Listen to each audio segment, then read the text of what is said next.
Welcome back to the Reflection Room. Today we have a special guest. Her name is Samara Schneider.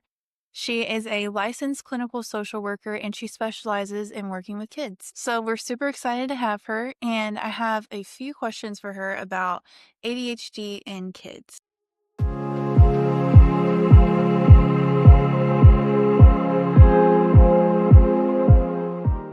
I wanted to start out by asking, what do you wish more people understood about ADHD in children? But you see, I think oftentimes parents or really anyone assumes that kids are just lazy or they're bored and they don't want to do things, when in reality, the ADHD brain is different. It's not necessarily that there's a deficit, it just the brain operates differently. So I think when we're able to acknowledge that, it looks a little different in how we approach individuals who are struggling. Well, how can ADHD show up differently in boys versus girls?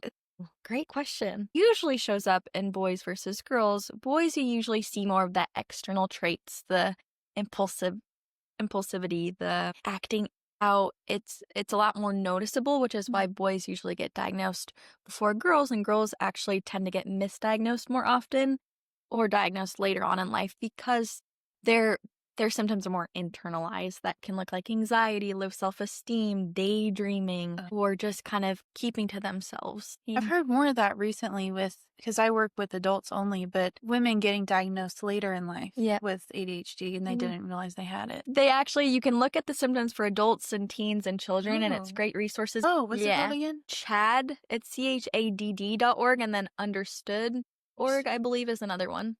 What are some simple or yet effective strategies that parents can use to support their kids at home?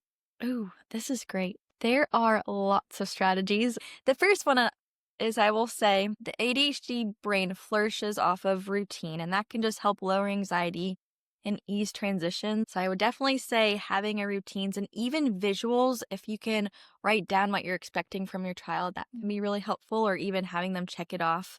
That releases a little bit of dopamine, and that's helpful. Oh. I would also suggest breaking big tasks into smaller pieces, because oftentimes the ADHD brain will feel stuck or feel like they can't move forward.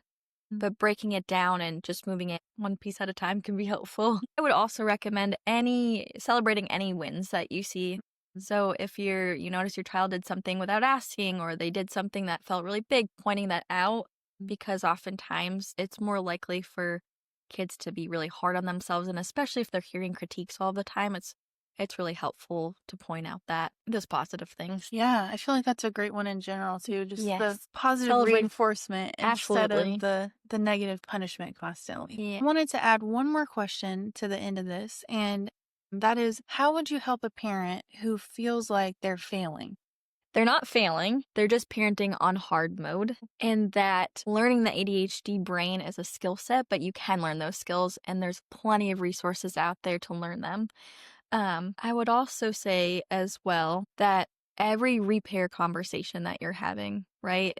If you're noticing your child's upset and it doesn't go as planned, but you come back and meet them where they're at and kind of talk through it, that counts. Every hug counts, every positive shout out or, takeaway, all of those matter. And your child's gonna remember those things more than that struggle. Again, I would remind them they're doing their best. Thank you for watching, and again, until next time, keep on reflecting.